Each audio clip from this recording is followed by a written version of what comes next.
दोस्तों नमस्कार, मैं डॉक्टर श्याम गोलो फिर से एक बार आपका इस ट्रेनिंग सेशन में स्वागत करता हूं। मैं आशा करता हूं कि आप सभी लोग स्वस्थ हैं और आप अपने साथ अपने परिवार का यानी घर का परिवार और एमसीएल परिवार दोनों का ख्याल रख रहे हैं। मैं ये भी उम्मीद करता हूं कि आप सभी लोग 1 घंटा बहुत अच्छी एक्सरसाइज कर रहे हो, अपने हार्ट अपने लंग को मजबूत कर रहे हो और अपनी इम्यूनिटी को बढ़ा रहे हो। तो चलिए शुरुआत करते हैं आज के टॉपिक से। दोस्तों, हमारे इस पृथ्वी का जन्म 450 करोड़ साल पहले हुआ। लगभग 350 करोड़ साल पहले हमारे धरती के ऊपर पहले सजीव या जीव की शुरुआत हुई। और अगर मैं मनुष्य की बात करूं तो मनुष्य 50 से 70 लाख साल पहले उसकी शुरुआत हुई है। दोस्तों, ये जो पूरा कालखंड है जिसमें मनुष्य की उत्पत्ति से लेके अभी तक ये जो उत्क्रांति है, ये पूरा पीरियड हम 2 हिस्सों में इसका वर्गीकरण कर सकते हैं।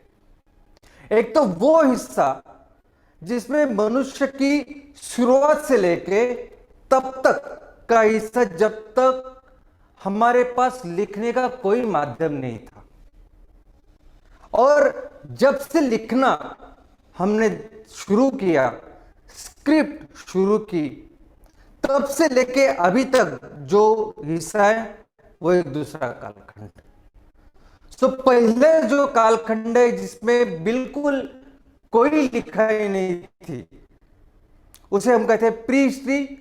और उसके बाद जब से हमारे पास कुछ ना कुछ डॉक्यूमेंट है, कुछ ना कुछ सबूत है, लिखना हमने चालू किया था, उसे हम कहते हैं हिस्ट्री। दोस्तों, ये जो पूरा इतिहास है मनुष्य का, ये हम 3 अलग अलग युगों में भी उसका वर्गीकरण कर सकते हैं, स्पेशली इस प्री हिस्ट्री का। और ये वर्गीकरण इसके ऊपर है कि वो कौन सी चीज है, वो कौन से धातु है, वो किस चीज से मनुष्य अपने औजार बनाता था, अपने जो चाहिए वो वस्तुएं बनाता था और अपना गुजारा करता था। तो सबसे पहला जो युग है वो है पाषाण युग। पाषाण युग यानी वो युग कि जिसमें मनुष्य इन सभी चीजों के लिए पत्थरों का यानी इस रॉक का इस्तेमाल करता था। उसके बाद आया ब्रॉन्ज युग यानी कांस्य युग, वो युग कि जिसमें मनुष्य ने इन सब चीजों के लिए कांस्य का उपयोग किया। और उसके बाद तीसरा जो युग है वो है लोह युग, जिसमें मनुष्य ने ये सब अपने औजार, अपने शस्त्रास्त्र और जो चीजें चाहिए थे वो इस लोह से बनाई। लेकिन दोस्तों, अगर मैं खाना बनाने की बात करूं, कुकिंग की बात करूं, तो कुछ लोग तो बोलते हैं कि ये खाना बनाना उतना ही पुराना है जितने कि हम लोग, और कुछ लोग कहते हैं कि इसकी शुरुआत 4 लाख से 18 लाख साल पहले हुई। अभी खाना बनाना दोस्तों, मनुष्य बहुत सालों तक एक बाकी के आम जानवरों जैसे ही रहता था। उसका प्रमुख काम था दूसरे जानवरों की शिकार करना और उनको खाना, और दूसरा जंगल में जो कुछ मिलता था वो उसको जमा करना और उसको खाना और अपना गुजारा करना। आज भी हम लोग देखते हैं कि कुछ चीजें ऐसी है कि जो हम ऐसे ही खाते हैं, और कुछ चीजें ऐसी है कि जो हमें एक्चुअली ऑफ कोर्स पका के खानी पड़ती है। तो दोस्तों, कुछ देर तक हो सकता है कि मनुष्य ऐसे ही जिंदा रहा, ऐसे ही अपना गुजारा करता था, लेकिन जरूरत पड़ी उसको बहुत जल्दी इसको पकाने की, रसोई की। हाँ दोस्तों, जब ये मनुष्य शिकार करता था तब उन शिकारों को, उस प्राणियों को चबाने के लिए, उसका डाइजेशन के लिए उनको गर्म करना या उनको पकाना बहुत जरूरी था। तो जब से आग की शुरुआत हुई है इस धरती के ऊपर, जब मनुष्य ने यह खोज किया कि कैसे आग को निर्माण करते हैं, तभी से लेके आज तक ये पकाना, ये रसोई, ये सब कुछ चालू है। और आश्चर्य की बात यह है कि इस चीज में, इस एक खाना बनाने की पद्धति, ये रसोई की पद्धति, इन सब में जो विकास हुआ है और मनुष्य का अपना खुद का विकास, उत्क्रांति और ये सभी का एक बहुत अच्छा तालमेल है।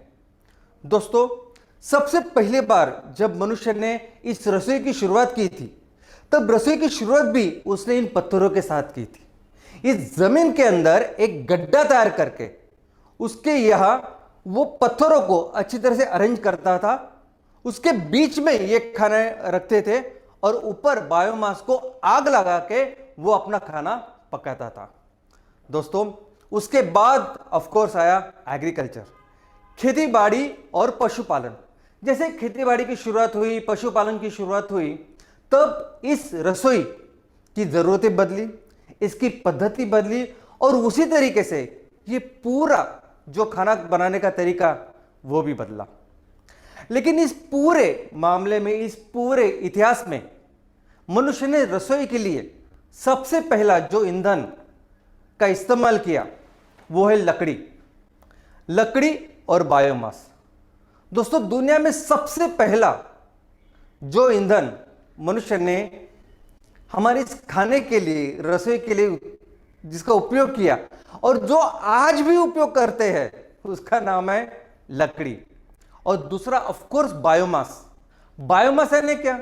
तो बायोमास में लकड़ी के साथ ये बाकी की छोटी छोटी टहनियां, ये पत्ते, फूल, ये बाकी जो हम लोग खेती करने के बाद जो वहां रहता है, जो बायोमास, वो भी, जिसको कचरा भी कहते हैं, वो, और सबसे इंपॉर्टेंट यानी हमारा गोबर। दोस्तों, पूरी दुनिया में मनुष्य जहां जहां रहता था, जहां जहां उसने पशुपालन किया, तो जिस पशु का वो पालन करता था उसकी विष्ठा लेके उसका उसने अपने इस ईंधन के स्वरूप पे उसका उपयोग किया है। जैसे भारत में हम गाय भैंस को उसकी विष्ठा से हम गोबर बनाते हैं और उसका अभी तक उपयोग करते हैं ईंधन के तौर पर, वैसे पूरी दुनिया में हर जगह अलग अलग तरह का पशुओं का इस विष्ठा का उपयोग होता है डंग यानी ईंधन के तौर पर। उसके बाद आया चारकोल। अभी चारकोल यानी क्या? तो चारकोल यानी लकड़ी से बनाया हुआ कोयला। इसकी शुरुआत लगभग ईस्वी सन पूर्व 6000 साल पहले हुई। अभी कैसे हुई इसकी शुरुआत? तो जब हम लकड़ी जलाते हैं तब लकड़ी में जितनी कैलोरीफिक वैल्यू होती है उसको बेहतर करने के लिए ये जो लकड़ी है, इस लकड़ी को जलाया जाता है। कैसे? तो हवा के एब्सेंस में, ताकि ये बहुत बेहतर ऐसा एक ईंधन तैयार करती है। ये सेम कोयले जैसा होता है कि जो अधिकतम ऊर्जा प्रदान करता है। तो बहुत देर तक मनुष्य ने इस चारकोल को, इस लकड़ी से बने हुए कोयले का इस्तेमाल अपने कुकिंग के लिए, रसोई के लिए किया। और उसके बाद शुरुआत हुई कोयले की।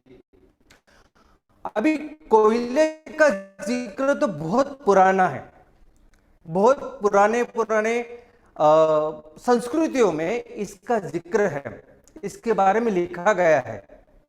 लेकिन सबसे पहले आधुनिक स्वरूप में जिस तरह से आज हम लोग कोयले का इस्तेमाल करते हैं, कैसे करते हैं? तो कोयले की बहुत बड़ी बड़ी खदानें होती है और हम उससे कोयला निकालते हैं। तो वैसे सबसे पहली बार ऐसे तरह से कोयला निर्माण किया गया वो अमेरिका में। अमेरिका में एक फ्रेंच एक्सप्लोरर थे जिन्होंने पहली बार ऐसे खदान देखी और कोयले का जो इस्तेमाल है उसकी शुरुआत की। उसके बाद तो पूरी दुनिया में सब जगह ये कोयले की खदानी की शुरुआत हुई।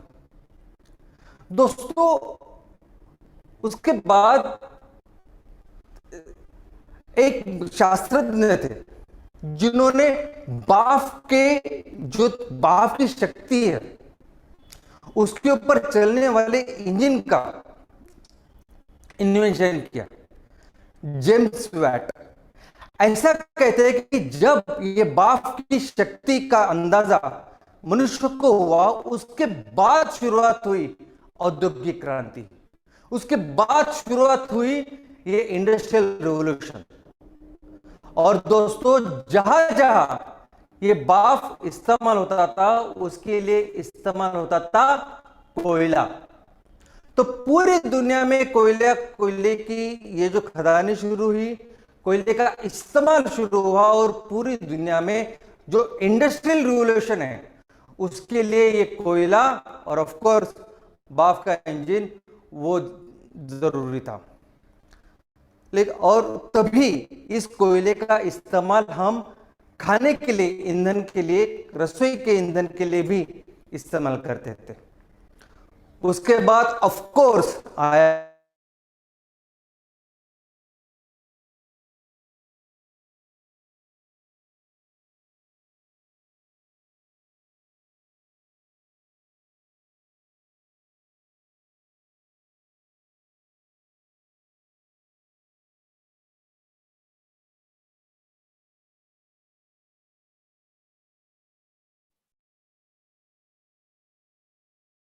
दोस्तों, तकनीकी खराबी के कारण 1 मिनट के लिए शायद हम लोग पॉज हो गए हैं, बट जल्द ही श्याम सर रिज्यूम हो जाएंगे और आज का जो विषय है इसके बारे में श्याम सर हमें और आगे बात करेंगे, हमें बताएंगे।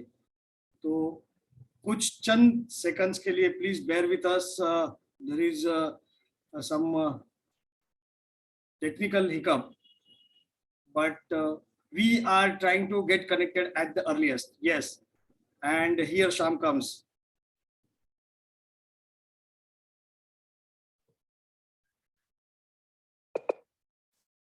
दोस्तों नमस्कार। Sorry, actually sorry for this technical problem. आपको तो पता है बहुत ज्यादा बारिश है मुंबई में, तो इसकी वजह से थोड़ी सी गड़बड़ आज की तारीख में हो, लेकिन फिर से आज हम इस टॉपिक को आगे बढ़ाते हैं।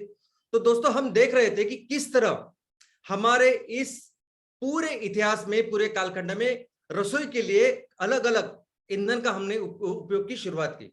जब कोयले की बात है तो कोयला सबसे इंपॉर्टेंट था, क्योंकि कोयले की वजह से शुरुआत हुई इस औद्योगिक क्रांति की। इस औद्योगिक क्रांति जो शुरुआत हुई जेम्स वाट के इंजन के साथ, लेकिन हर जगह उसके बाद कोयला का उपयोग हम लोग करते थे, और यही कोयला रसोई में भी उसका उपयोग होता था। उसके बाद आई ऑफ कोर्स क्रूड ऑयल। दोस्तों, क्रूड ऑयल, वैसे तो क्रूड ऑयल का जिक्र बहुत सारे संस्कृतियों में है, लेकिन सबसे पहले आधुनिक तरीके से इस क्रूड ऑयल को निकालना और उसका उपयोग करना, इसकी शुरुआत हुई 1869 में। 1869 में पहली बार वो कुआं खोदा गया जिससे क्रूड ऑयल निकला, और इसी क्रूड ऑयल के साथ फिर निकले हमारे आज के सबसे इंपॉर्टेंट कुकिंग फ्यूल्स, जिसका हम सबसे ज्यादा इस्तेमाल करते हैं, वो है एलपीजी और केरोसिन। और दोस्तों, इसके बाद जो अभी सबसे बड़ा ट्रेंड है, सबसे ज्यादा इस्तेमाल और सबसे ज्यादा प्रमोशन जिसका हो रहा है, वो है हमारा नेचुरल गैस, जिसे हम पीएनजी भी कहते हैं। तो दोस्तों, चलिए देखते हैं कि ये कुकिंग फ्यूल यानी रसोई में जो इसका इस्तेमाल करते हैं, ये है क्या। तो सबसे पहले मैं आपको बता दूं कि ये ईंधन कई सारे प्रकार के हैं।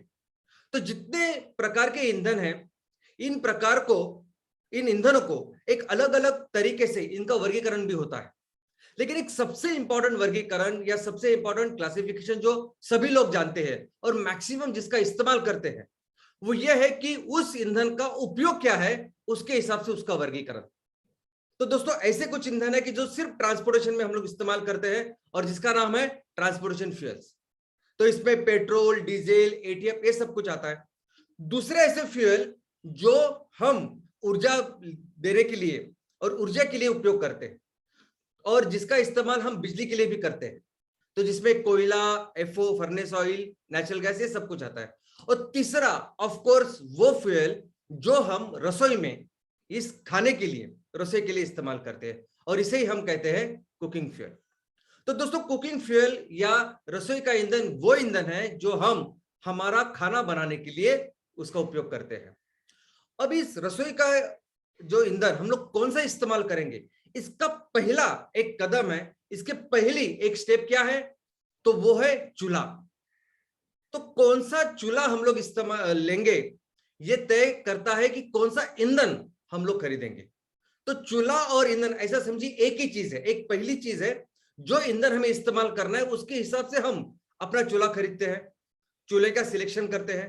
अब ये चूल्हे का सिलेक्शन जो है वो 3 अलग अलग घटकों पे आधारित है।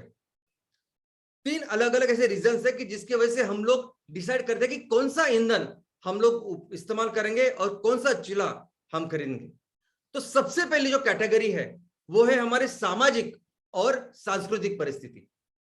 आपके परिवार में कितने सदस्य हैं, आपके परिवार का हेड प्रमुख कौन है, स्त्री है या पुरुष है, वो कितने पढ़े लिखे हैं, उनकी कितनी एज है, आपकी खुद की खाने की क्या क्या चॉइसेस है, आप वेजिटेरियन खाते हो, नॉन वेजिटेरियन खाते हो, आप कहाँ रहते हो, आप समुद्र के किनारे रहते हो, आप कहीं पहाड़ी इलाके में रहते हो।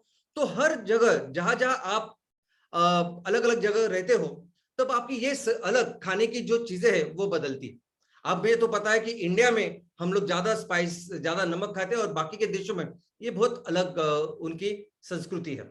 तो दोस्तों दूसरे जो कैटेगरी है वो है आर्थिक कारण।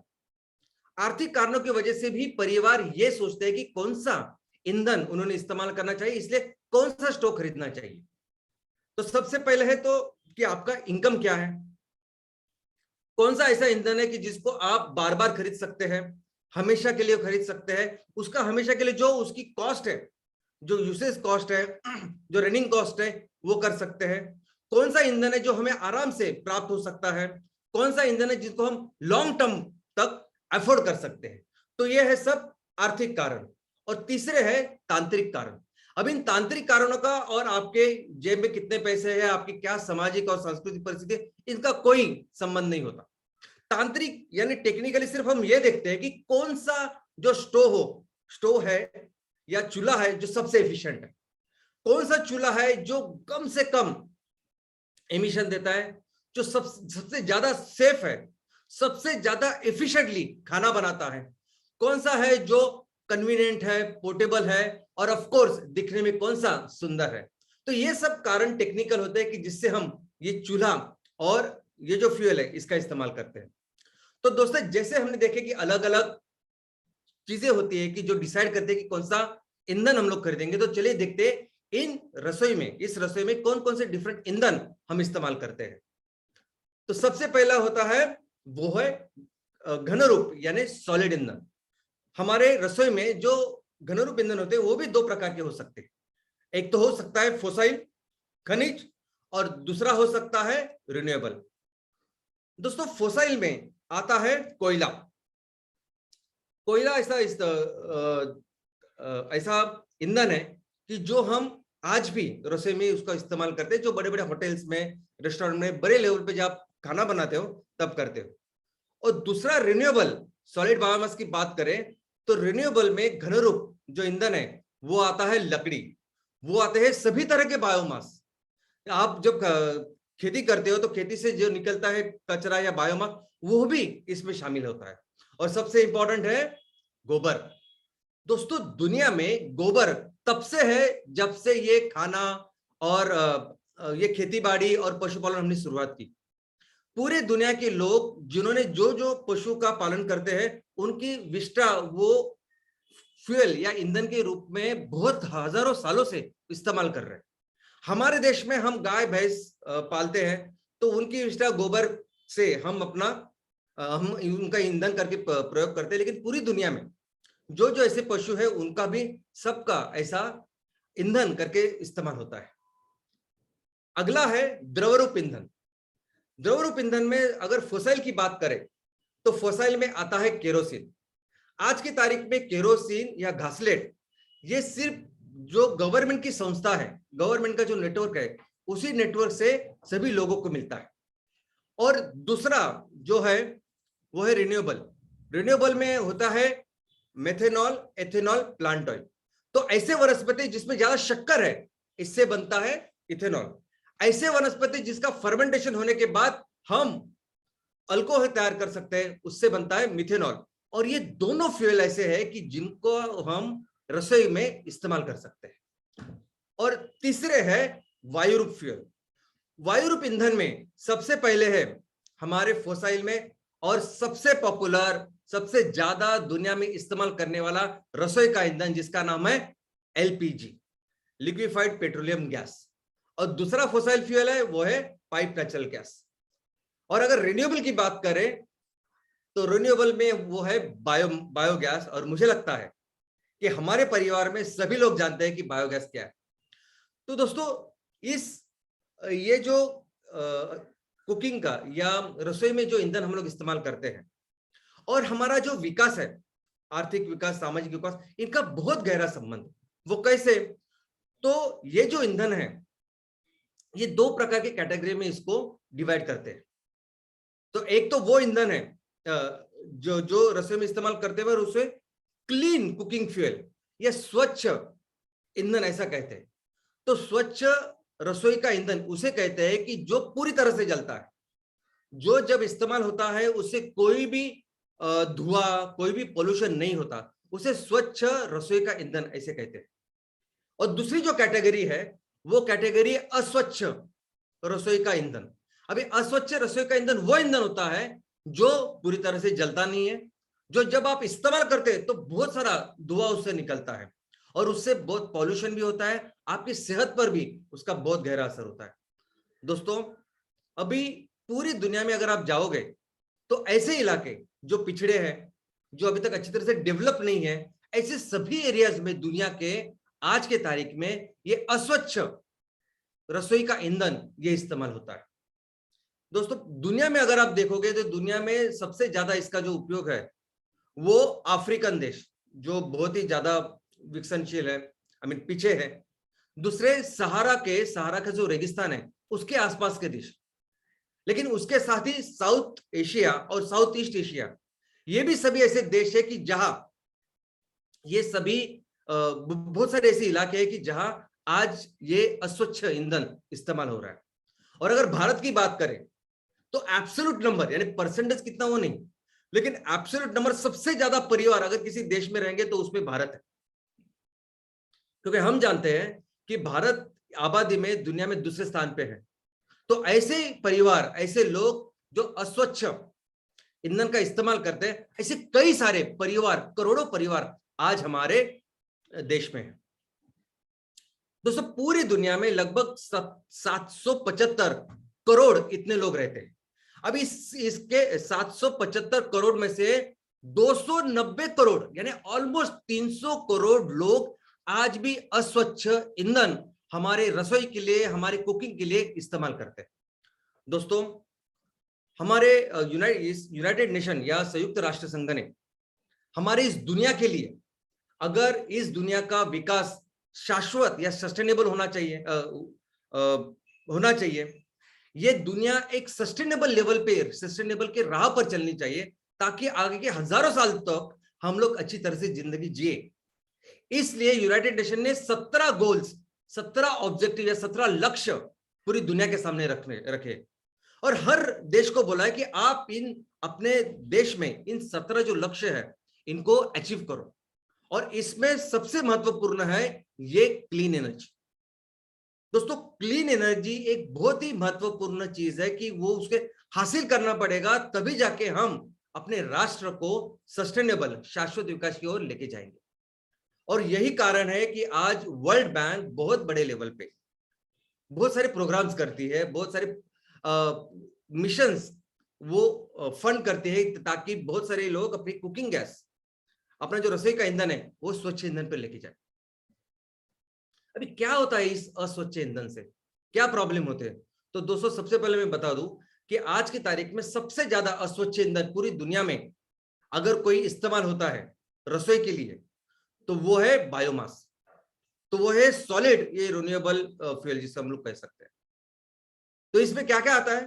तो इसमें आते हैं लकड़ी और बाकी की टहनियां, पेड़ के पत्ते वगैरह, फूल, ये सब, और आता है गोबर। ये सभी आज के तारीख में सबसे ज्यादा अस्वच्छ ईंधन के तौर पर इस्तेमाल किए जाते हैं। अभी क्या प्रॉब्लम है, क्यों ये अस्वच्छ है? तो मैं आपको बता दूं कि ये सभी जो ईंधन है, ये सभी जो बायोमास है, ये लकड़ियां है, गोबर, सब कुछ है, ये सभी सजीव या बायोलॉजिकल चीजें हैं। हर चीज, हर बायोलॉजिकल चीज, हर सजीव बनती है पानी से। आप और मैं बने हैं पानी से। आप में और मुझ में 70% पानी है, तो ये जो बायोमास, ये जो लकड़ी हम लोग इस्तेमाल करते हैं, इसमें भी पानी होता है, और इतना पानी होता है कि बहुत बार तो बहुत सारी ऊर्जा लगती है इस पानी की वाफ करने के लिए।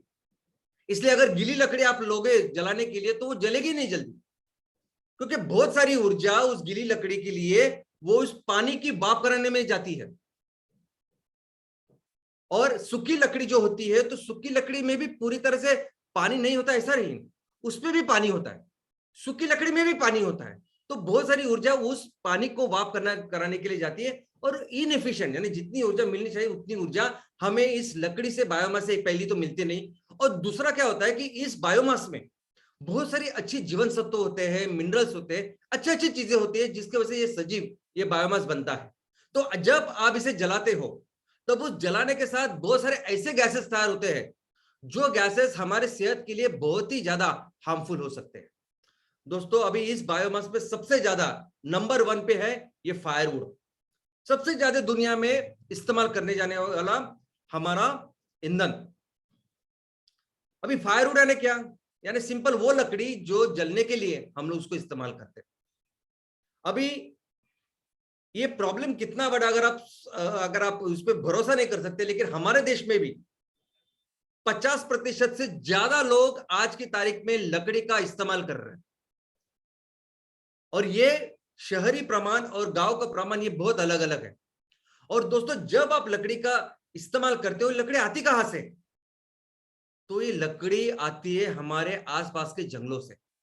तो जितनी ज्यादा लकड़ी का हम लोग इस्तेमाल कर रहे हैं, उतने ज्यादा ये इसका परिणाम हमारे जंगलों के ऊपर हो रहा है। अभी क्यों हम लोग लकड़ी का इस्तेमाल करते हैं? तो हमारा भारत देश ऐसा है कि इसको कुदरत ने बहुत अच्छी तरह से नवाजा है, बहुत कुछ दिया है, बहुत सारा जंगल बहुत पहले से हमारे देश में है। इसके अलावा आज भी अगर आप किसी भी गांव के बाहर जाओगे, किसी भी शहर के बाहर जाओगे, तो आपको बहुत बहुत सारे पेड़ वगैरह नजर आएंगे। तो सबसे इजीली, आसान से जो उपलब्ध हो सकता है ऐसा ईंधन कौन सा है अब चूल्हा जलाने के लिए? तो वो है लकड़ी, आसानी से मिल जाती। दूसरी, वो सस्ती होती है तो लोग उसको खरीदते हैं। और तीसरा, लोगों ने इसको स्वीकार किया है, बहुत पहले से इसको इस्तेमाल कर रहे हैं। तो इन 3 चीजों की वजह से हम बहुत सारे लोग भारत के लकड़ी का इस्तेमाल करते हैं रसोई में।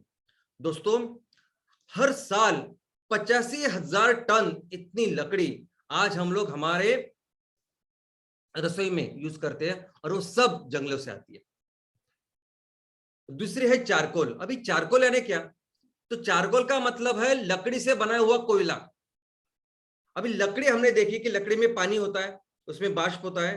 तो क्या करते हैं कि इस लकड़ी को ऐसी इस तरह जलाते हैं कि उसकी जो अंदर का पानी है वो वाफ बन जाता है, और पूरी तरह से ऐसी लकड़ी और ऐसा कोयला हमको मिलता है जो बहुत अच्छी तरह से जलता है, बहुत अच्छी ऊष्मा या उष्णता हमें प्रदान करता है, और इसे ही कहते हैं हम लोग चारकोल।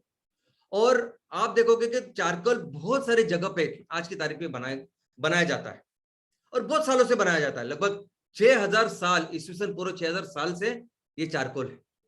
लेकिन दोस्तों, लकड़ी में और चारकोल में क्या फर्क है मैं आपको बोलता हूं कि लकड़ी हमेशा कोई परिवार जाके लकड़ी तो लेके आता है, कोई एक आदमी जाके लकड़ी लेके आता है। लेकिन जब चारकोल की बात आती है तो चारकोल बहुत बड़े लेवल पे, कमर्शियल लेवल पे तैयार किया जाता है। चारकोल कोई अपने हर घर वाला चारकोल करता बैठता नहीं है। तो बहुत सारी ऐसी इंडस्ट्री है जो चारकोल तैयार करती है। अभी जब चारकोल तैयार करनी है, जब इंडस्ट्री और बिजनेस करके करना है, तो उसको लगता है स्केल। तो जो बहुत बड़े लेवल पे चारकोल तैयार किया जाता है, बिकॉज ये बेचने के लिए तैयार किया जाता है। तो सोचिए, जब चारकोल तैयार किया जाता है तो उसके लिए कितनी लकड़ी लगती होगी, और कहां से आती है लकड़ी? ये सभी आती है जंगलों से। आप सिर्फ गूगल करोगे तो आपको पता चलेगा कि हमारे आजू बाजू या कितने सारे चारकोल के सप्लायर हैं। अभी ये सभी इंडस्ट्रीज, ये सभी बिजनेस करने वाले लोग ये लकड़ी लाती है जंगलों से, और जिसकी वजह से हमारे जंगल अफेक्ट हो रहे हैं, कम हो रहे हैं, और बीच में बाद में ये ऐसे चारकोल करके उनको बेचती है। दोस्तों, आगे नेक्स्ट है काउडंग, नेक्स्ट है गोबर। अभी जैसा मैंने कहा कि गोबर का उपयोग तो हम लोग कई सालों से, हजारों सालों से करते आ रहे हैं। अब और इस गोबर को थोड़ा सा पहले प्री प्रोसेसिंग करना पड़ता है, यानी इस गोबर को पहले सुखाया जाता है, फिर उसके प्लेट्स तैयार किए जाते हैं, या केक्स तैयार किए जाते हैं और बाद में उसको ईंधन के तौर पर हम हमारे रसोई में उसका इस्तेमाल करते हैं। लेकिन दोस्तों, आज की तारीख में भी अगर आप देखोगे तो हमारे देश में 7 से 10% लोग इस काउडंग का, इस गोबर का इस्तेमाल करते हैं खाना बनाने के लिए। लेकिन इसका बहुत बड़ा प्रॉब्लम यह है कि इसमें कार्बन सिर्फ 25% है। अब बाकी के देखो, कोई भी ईंधन में जितना ज्यादा कार्बन उतना अच्छा वो फ्यूल, उतना अच्छा वो ईंधन। अभी लकड़ी में भी अगर आप देखोगे तो 50% उसमें कार्बन होता है। ये चारकोल में भी अगर आप देखोगे तो उसमें 70-80% कार्बन होता है। इसमें 25% कार्बन है। तो सोचिए, ये गोबर जब जलता है ना, तब वो बहुत कम जलता है और बहुत ज्यादा धुआं छोड़ता है। और दूसरी बात यह है कि इस गोबर में कितने अच्छे जीवन सत्व है, कितने अच्छे मिनरल्स हैं, इतना अच्छा ये बढ़िया फर्टिलाइजर है कि जिसकी बहुत ज्यादा जरूरत जमीन को है। किसी भी जमीन में अगर आप दोगे तो जमीन उपजाऊ करते हैं। इतने अच्छे तत्व ये हमारे गोबर में रहते हैं, लेकिन हम इसको जलाते हैं। और जलाने के बाद क्या होता है, ये सभी जो अच्छे अच्छे तत्व जब जलते हैं तब टॉक्सिक ऐसे गैसेस तैयार होती है। डाइऑक्सिन, क्लोरोफिनॉल, ऐसे ऐसे ऐसे वायु तैयार होते हैं जो नॉन कार्सिनोजेंस है, जिनसे कैंसर होता है। ऐसे वायु तैयार होते हैं जब हम गोबर को जलाते हैं। और दोस्तों, इनको जलाने के बाद हम लोग उनके अच्छे अच्छे तत्व उनको भी खराब करते हैं, लॉस कर देते हैं। लेकिन यही गोबर को अगर आप अच्छी तरीके से रखोगे तो आज की तारीख में लोग ये गोबर एक्सपोर्ट कर रहे हैं।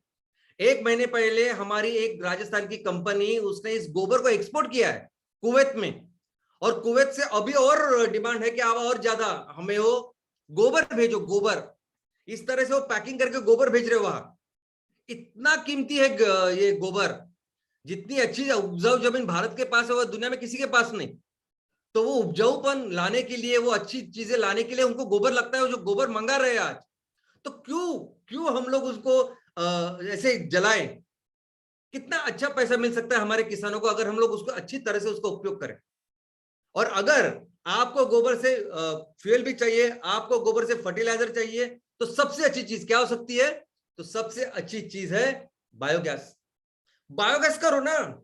ये पूरा गोबर जो आज अपने गांव में है, जो अपने आजू बाजू में है, उससे बायोगैस की फैक्ट्री में डालो। उससे आप मीथेन तैयार करो, आप ईंधन जो घर के लिए, रसोई के लिए इस्तेमाल कर सकते हैं, ट्रांसपोर्टेशन के लिए इस्तेमाल कर सकते हैं, वो मिलता है। और दूसरा मिलता है बहुत अच्छा फर्टिलाइजर, और उसको प्रॉपर अच्छी पैकिंग करके फिर आप बेचो। उससे अच्छे पैसे आप भी कमाओ, किसानों को भी दो। तो दोस्तों, भारत में आज इस रसोई का जो ईंधन है उसकी क्या अवस्था है, तो मैं आपको बताता हूं। हमारे देश में आज भी, हमारे देश में ऑलमोस्ट 85% लोग ये एलपीजी, पीएनजी, ये जो स्वच्छ ईंधन हम लोग बोलते हैं ना, वो इस्तेमाल करते हैं। लेकिन ऑलमोस्ट 49.4 यानी ऑलमोस्ट आधे लोग ये लकड़ी का इस्तेमाल करते हैं। गोबर का इस्तेमाल ऑलमोस्ट 23.7 यानी 24% लोग गोबर का इस्तेमाल करते हैं। जो खेतों में जो बायोमास निकलता है छटाई के बाद, उसका इस्तेमाल 15% लोग करते हैं। और इलेक्ट्रिसिटी, यानी जैसे अभी बहुत सारी गाड़ियां निकली है जो इलेक्ट्रिसिटी पे चलती है, वैसे ही हमारा चूल्हा भी निकला है जो इलेक्ट्रिसिटी पे चलता है। लगभग 5% लोग हैं जो ऐसे चूल्हे का उपयोग करते हैं। आप बोलोगे कि ऐसा कैसे? 100% होना चाहिए ना। तो 100% में आप बोल रहे हैं कि 89% ये कर रहे हैं, 50% वो कर रहा है, ऐसा कैसे हो सकता है? तो दोस्तों, उसका कारण यह है कि बहुत सारे परिवार ऐसे हैं कि वो दोनों चीजों का इस्तेमाल करते हैं। वो अच्छे यानी एलपीजी का भी इस्तेमाल करते हैं, वो लकड़ी का भी इस्तेमाल करते हैं। मैं आपको बता दूं कि हमारे गांव में, ग्रामीण भारत में अगर आप जाओगे तो वहां 2-3 अलग अलग चूल्हे रहते हैं।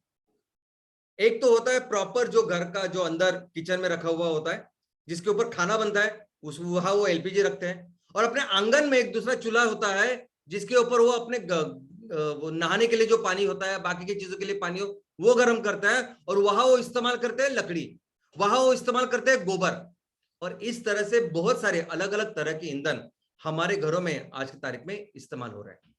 दोस्तों, और ये तो मैंने जनरल बोला भारत के बारे में, लेकिन अगर आप ग्रामीण भारत और शहरी भारत के बारे में देखोगे तो ग्रामीण भारत में ऑलमोस्ट सिर्फ 50% लोग एलपीजी का इस्तेमाल करते हैं और 50% लोग ये बाकी का अस्वच्छ ईंधन उसके ऊपर काम कर रहे हैं।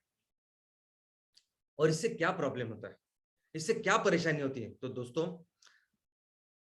आपको सुन के शॉक लगेगा कि हमारे देश में आज की तारीख में सालाना 5 लाख लोग मर रहे हैं। हमारे जो किचन में जो अस्वच्छ ईंधन का जो हम लोग इस्तेमाल कर रहे हैं उससे 5 लाख लोग मर रहे हैं। यानी पूरे साल में टीबी से, पूरे साल में HIV से जितने लोग मरते हैं उससे ज्यादा लोग मर रहे हैं कि हम लोग अच्छा ईंधन, सही ईंधन हमारे इस रसोई में इस्तेमाल नहीं कर रहे। WHO, ये WHO की फिगर है। WHO कहता है कि पूरी दुनिया में 40 लाख लोग हैं जो हर साल सिर्फ और सिर्फ इस अस्वच्छ घरेलू या किचन के ईंधन से मरते हैं। और भारत की बात करें तो यह आंकड़ा 5 लाख है। क्यों, कैसे मरते हैं बताइए आप? तो दोस्तों मैं आपको बता दूं, मैं हमेशा बोलता हूं ना कि आप एक्सरसाइज करो, आप हार्ट और लंग को अच्छा रखो और अपनी इम्यूनिटी को बढ़ाओ। वैसे ही है ये जो हमारी श्वसन संस्था है, जो हम सांस लेते हैं, ऑक्सीजन लेते हैं, ये ऑक्सीजन हर पेशी को मिलना चाहिए, तब जाके हमारी इम्यूनिटी बहुत अच्छी होती है। अभी क्या होता है, जब ये आप अस्वच्छ ईंधन के सामने बैठ के खाना पकाते हो तब ये पूरी इस धुएं की वजह से ये पूरी जो आपकी संस्था है, ये सिस्टम है, ये डैमेज होता है। तो आपके बदन को, आपके पेशी को वो ऑक्सीजन नहीं मिलता जो जरूरी है।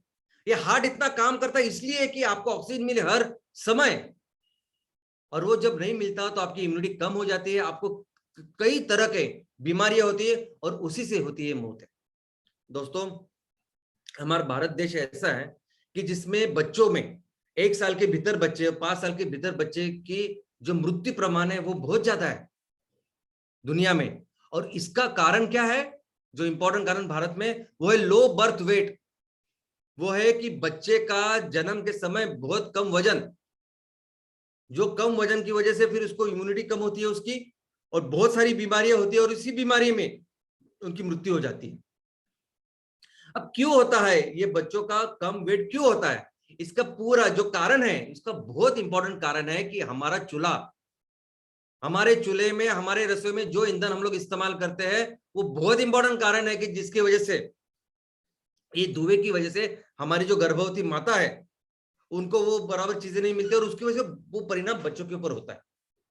दोस्तों, बहुत सारी क्रोनिक डिसीजेस होती है, ऐसे ऐसे खांसी है, ऐसे ऐसे एलर्जिक चीजें होती है कि जिनके दवाई नहीं है, हमारे पास दवाई नहीं मेडिकल इसमें, एलोपैथी में। इसके अलावा मैं आपको बोल दूं, मुझे एक चीज मैं आपको बताऊं जिसका आपको पता चलेगा कि कितना भयानक हो सकता है ये। आप कभी कोई अगर सिगरेट फूंक रहा है उसके बाजू में जाके बैठे, आप बैठ नहीं सकते। मैं 1 मिनट नहीं बैठ सकता अगर कोई मेरे बाजू में अगर सिगरेट फूंक रहा है तो। बाहर की बात कर रहा हूं। क्या आप सोच सकते हैं जब हम घर में चूल्हा जलाते हैं उससे इतना प्रदूषण होता है कि मानो हमारे घर में भीतर अंदर इंडोर 400 सिगरेट 1 घंटे में कोई जला रहा है। क्या आपने सोचा है कभी? हम तो सिर्फ ऐसे नजरअंदाज करते कि ठीक है तो हमेशा का है। दोस्तों, इतना भयानक है ये। 400 सिगरेट हर घंटे जलने के बाद जितना प्रॉब्लम होगा ना, उतना प्रॉब्लम होता है हमारे रसोई में अस्वच्छ ईंधन की वजह से, और इसी की वजह से होता है ये कैंसर। जब ये धुआं जाता है, बोलते हैं ना हमेशा वो सिगरेट का पैकेट देखो, कैंसर होता है, कैंसर होता है। इससे भी कैंसर होता है। आज जो गले का कैंसर कितना बढ़ गया है, ये लंग का कैंसर कितना बढ़ा है, बिकॉज बहुत इंपॉर्टेंट कारण है ये स्वच्छ ईंधन जो हम हमारे रसोई में इस्तेमाल करते हैं। और इसका सोल्यूशन क्या है? तो इसका सोल्यूशन यही है कि सभी लोगों को एक स्वच्छ ईंधन दे, ऐसा स्वच्छ ईंधन जो एक्सेसिबल हो, लोग उसको ले पाए, लोगों को सहज वो उपलब्ध हो। दूसरा, वो अफोर्डेबल हो, यानी वो इतना सस्ता हो कि लोग आराम से उसको खरीद पाए। और तीसरा, उसका स्वीकार कर पाए। वो तो स्वीकार करते ही है, लेकिन आज की तारीख में अगर आप देखोगे तो ईंधन की ऐसी परिस्थिति है कि हमारे परिवारों में सिर्फ और सिर्फ स्वच्छ ईंधन, जिसमें एलपीजी और पीएनजी दोनों शामिल है, ऐसे इसका इस्तेमाल करने वाले परिवार हमारे देश में सिर्फ 46% है। सिर्फ 46% जो सिर्फ और सिर्फ स्वच्छ ईंधन करते हैं, आधे से ज्यादा परिवार अस्वच्छ ईंधन का इस्तेमाल करते हैं। हमारे शहरी भारत में शहरी परिवार में ये जो संख्या है वो 88% है, जो सिर्फ एलपीजी या पीएनजी, बाकी नहीं कुछ। लेकिन गांव में सिर्फ 31% है। गांव में 70% लोग तो बाकी के अस्वच्छ ईंधनों का उपयोग करते हैं। हमारी जो होम डिलीवरी होती है ना एलपीजी की, कि भरा हुआ एलपीजी सिलेंडर आता है और जो खाली हो जाता है, ऐसी सुविधा सिर्फ 43% लोगों के पास ही अवेलेबल है, जिसमें शहरी एरिया इलाकों में 78% और ग्रामीण भारत में 28% ये एलपीजी एक्सचेंज होता है। और एलपीजी और सॉलिड फ्यूल दोनों एक साथ जो इस्तेमाल करते हैं, ऐसे 39% ऐसे परिवार हमारे देश में है, जिसमें शहर में सिर्फ 8% है, लेकिन गांव में 50% लोग यही काम करते हैं, एलपीजी भी रखते हैं और ये अस्वच्छ ईंधन भी, और कई बार तो अस्वच्छ ईंधन का ज्यादा उसका उपयोग करते हैं।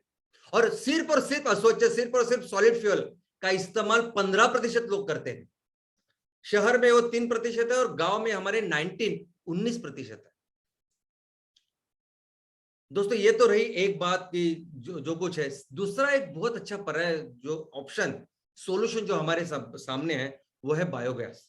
दोस्तों बायोगैस एक बहुत अच्छा सॉल्यूशन हो सकता है हर गांव में, हर जगह हमारे रसोई के ईंधन के लिए।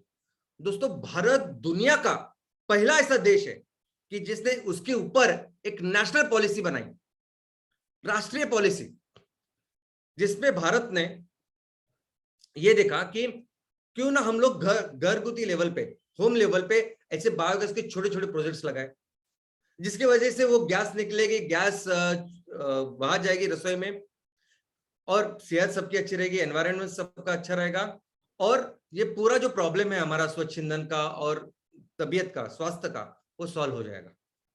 30% सब्सिडी डे 1 से चालू है।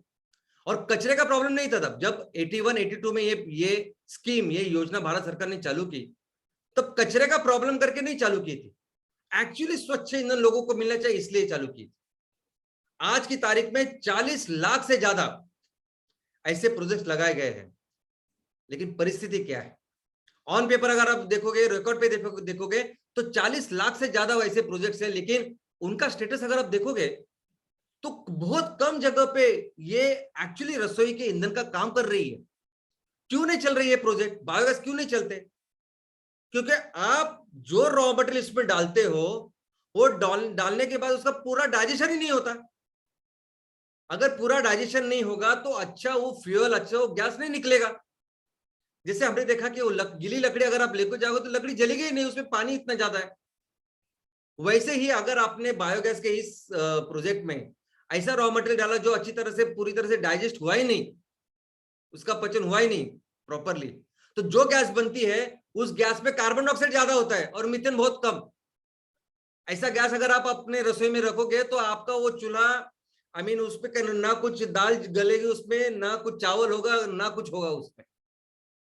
तो इसलिए बायोगैस के ये जो प्रयोग है, ये जो योजना है, वो भी उतनी सफल नहीं हो पाई जितना हम लोग कर रहे हैं। तीसरा, उज्ज्वला, प्रधानमंत्री उज्ज्वला योजना करके एक योजना भारत सरकार ने अभी 2016 से चालू की, और उसका उद्देश्य यही है कि ऐसे जरूरतमंद परिवार, लोग कि जिनको आज स्वच्छ ईंधन की जरूरत है, रसोई के ईंधन की, ऐसे लोगों को वो ईंधन दे। और इसीलिए इन गवर्नमेंट क्या करती है कि सभी लोगों को, ये जो जरूरतमंद गरीब लोग हैं, जिनमें आदिवासी, SC ST, सभी बीपीएल के जो नीचे लोग हैं, बिलो पॉवर्टी लाइन, उनको सब ये सुविधा मिलती है। इनको ये पूरा जो एलपीजी का कनेक्शन वो फ्री में दिया जाता है। पहला सिलेंडर फ्री में दिया जाता है जो भरा हुआ है, और बाद में जो सिलेंडर वो लेते हैं उनमें तो उनको सब्सिडी मिलती ही है। और इसको लेके जो लक्ष्य गवर्नमेंट ने रखे थे कि 8 करोड़ घरों को, परिवार को ये सब देना है, और उसके साथ फिर जो स्वास्थ्य है, जो पर्यावरण है, उसको किस तरह से बेहतर करना है, किस तरह जंगलों को हमारा प्रोटेक्शन करना है, वो पूरे इनके ऑब्जेक्टिव्स में है। लेकिन जब से चालू हुई हमारा इस कैग, यानी जो लेखा परीक्षण करते हैं, इसे सर्वोच्च संस्था जो भारत की है, कंट्रोलर एंड ऑडिटर जनरल, तो इन संस्था का जो रिपोर्ट अहवाल है वो ये बताता है कि ये जो सभी सिलेंडर जाते हैं, सालाना सिर्फ 3.25 सिलेंडर प्रति साल, ऐसा ही उनका एवरेज है रिफिल करने का। अभी हमें पता है कि हमारे घर में 6 से 7 सिलेंडर साल के लगते हैं। तो जब आपका ये सभी योजना लाभार्थियों का अगर आपका एवरेज इतना है, तो इसका मतलब बहुत सारे परिवार ऐसे कि जो रिफिल ही नहीं करवाते। उसके अलावा अगर 2020 की बात कर, जो रिपोर्ट है उसकी बात करें, तो 22% जो इसके लाभार्थी है, इनको एक बार सिलेंडर देते हैं तो सिलेंडर एक बार भी रिफिल करवाने नहीं आए। इनको जो फ्री में मिला उतना मिला, बाकी की बस, इसका मतलब फिर से गए उस अस्वच्छ ईंधन के ऊपर। इसका कारण यह है कि बीच में हमने देखा कि 2021 में कोरोना था, जिसके वजह से बहुत सारी आर्थिक परिस्थिति, और सबसे ज्यादा अगर परिणाम जिनके ऊपर हुआ ये हमारे गरीब लोग थे।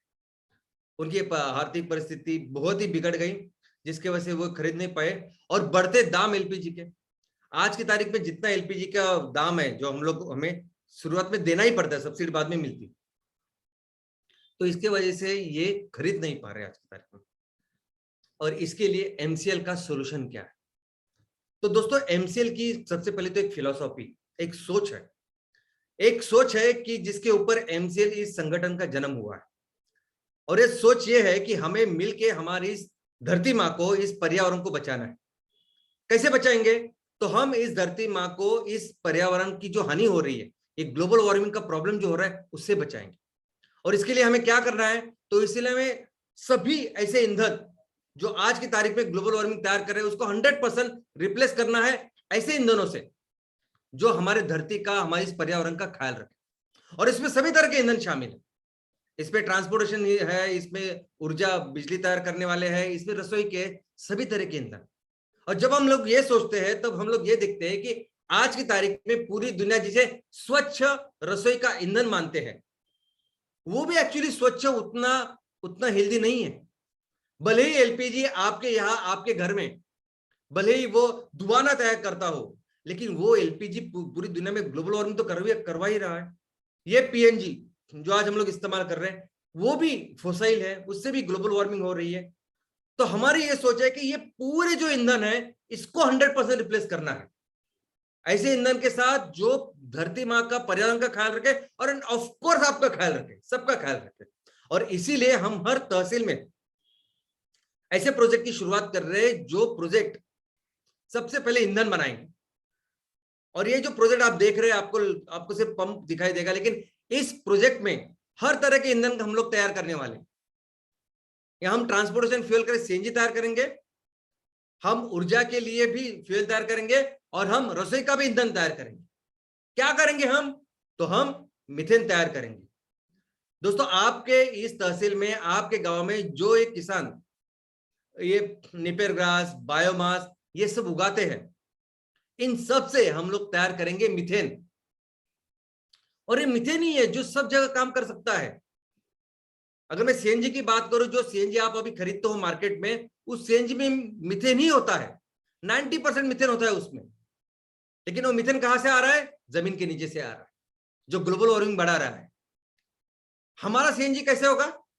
सबसे पहले मैं आपको बता दूं कि हमारे सीएनजी में तो वो जो 90% मीथेन है, वो जब 94-95 होगा, तो आपको पता चलेगा कि हमारा सीएनजी कैसे है।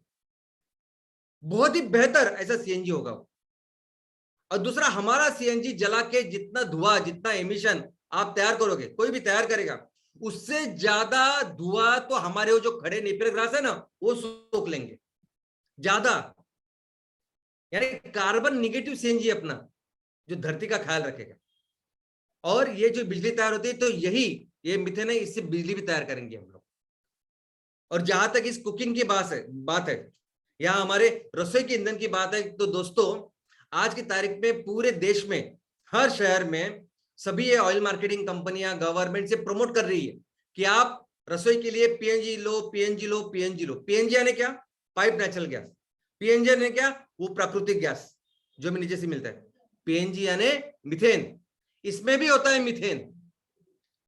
तो बेसिकली आज की तारीख में पीएनजी का मतलब है कि इस पाइप से आपके घरों में ये मीथेन जा रहा है, और आपका जो चूल्हा होता है, उसके साथ वो कनेक्टेड होता है, और उसके ऊपर एक मीटर होता है। यानी आपके घर में जैसे बिजली के लिए मीटर होता है बाहर, और आप कितनी बिजली का इस्तेमाल कर रहे हो दिखता है बाहर, वैसे ही गैस का है, वैसे ही पीएनजी का है। जितना गैस, जितना पीएनजी आप इस्तेमाल करोगे उतना उस मीटर में नजर आएगा। और इस तरीके से पूरी दुनिया में सभी जगह लोग कर रहे हैं, तो हम लोग भी वो कर सकते हैं। जैसे हम सीएनजी बनाएंगे, लोगों को देंगे, तो हम भी इस पीएनजी का, इस मीथेन का निर्माण करेंगे, इस घरेलू गैस का निर्माण करेंगे और अपने लोगों को दे सकते हैं। और दोस्तों मैं आपको बता दूं, आने वाला जो भविष्य है वो गैस का है। हमारी पूरी अर्थव्यवस्था अभी गैस की ओर बढ़ रही है। आपको शायद पता नहीं, हमारी गवर्नमेंट ने बहुत बड़ा इंफ्रास्ट्रक्चर तैयार किया है गैस के लिए। गवर्नमेंट ने 1 लाख करोड़ का निवेश करके हमारे पूरे देश में इस गैस के लिए पूरी पाइपलाइन तैयार की, पाइपलाइन इंफ्रास्ट्रक्चर, ताकि हर शहर में मैक्सिमम जगह पे सीएनजी मिले और मैक्सिमम जगह पे पीएनजी मिले। मैक्सिमम के हर जगह में जाना चाहते हैं हम लोग, ताकि ये जो गैस है, यही गैस से हर तरह की ऊर्जा देश को मिले।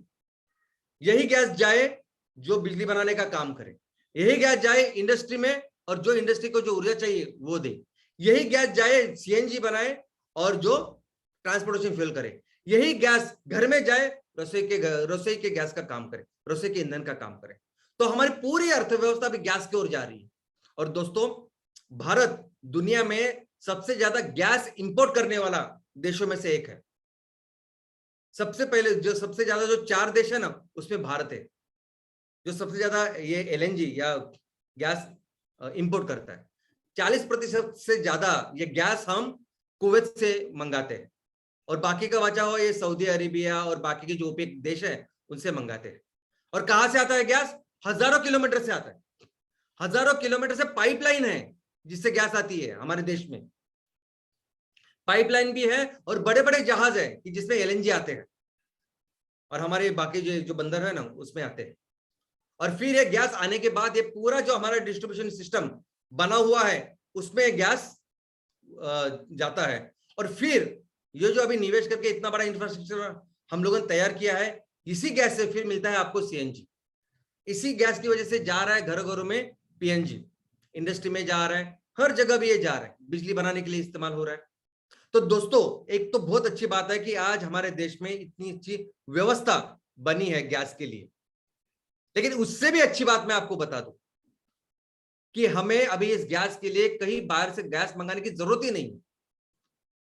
कोई जरूरत नहीं किसी देश से हमें गैस मंगाने की, इंपोर्ट करने की। हम 100% ये गैस हमारे घर में तैयार कर सकते हैं।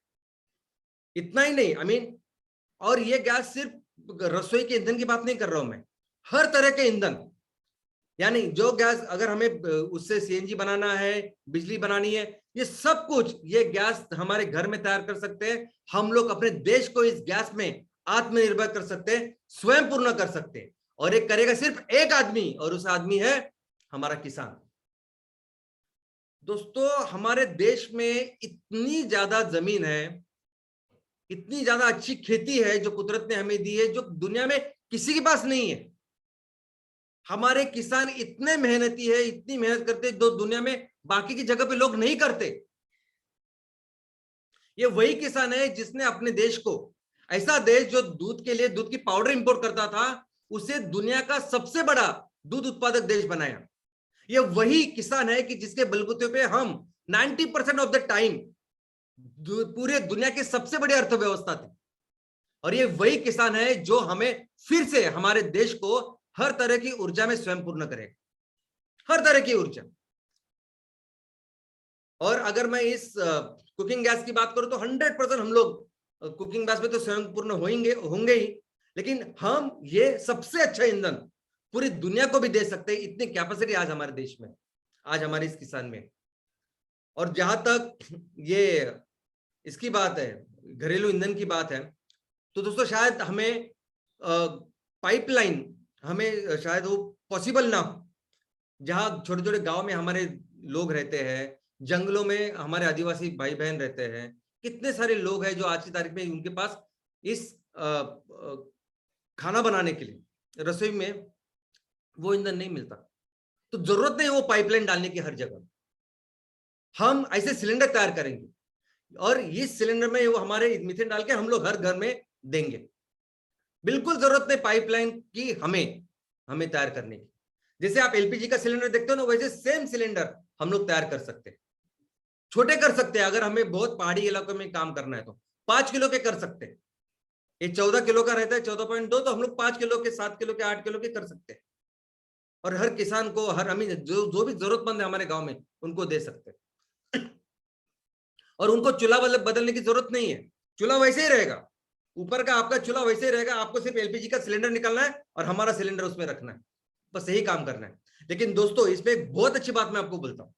अभी एलपीजी के सिलेंडर का क्या होता है कि आपका भरा हुआ सिलेंडर होता है, जब वो खाली हो जाता है तब आप उसको देते हैं और भरा हुआ मंगाते हैं, लगाते हैं। इसमें इसमें अच्छी बात यह है जो हम लोग कर सकते हैं कि आप अपना सिलेंडर लेके आओ हमारी पंप पे और वो भर के लेके जाओ, या ना ऐसे नहीं कि भरा हुआ लेके गए और ये रखे, इसकी भी जरूरत नहीं। अभी आपके गाड़ियों में जो सीएनजी हम लोग भरते हैं, तो सीएनजी कहाँ डालते हैं?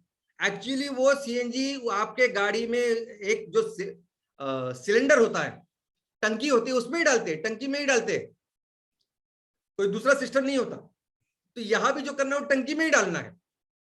तो ये काम हम लोग अपने गांव में, अपने तहसील में कर सकते हैं, और अपने तहसील को हम हर तरह के इस ईंधन को इस ईंधन में सेल्फ सफिशिएंट, आत्मनिर्भर कर सकते हैं।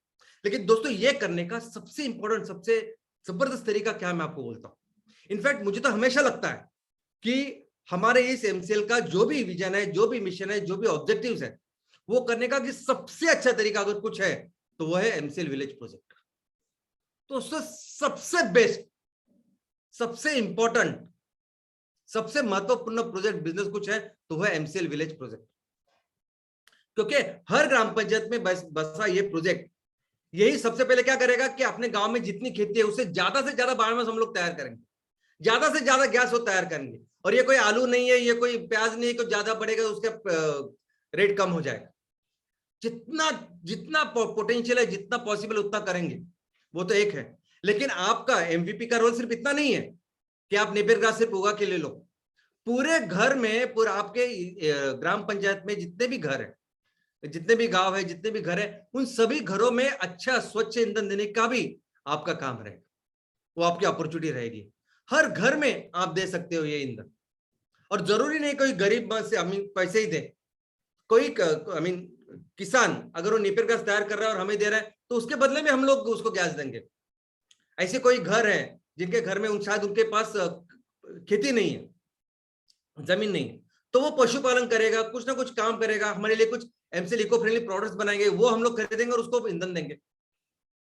तो बहुत अच्छा काम हमारा एमवीपी हर गांव में कर सकता है।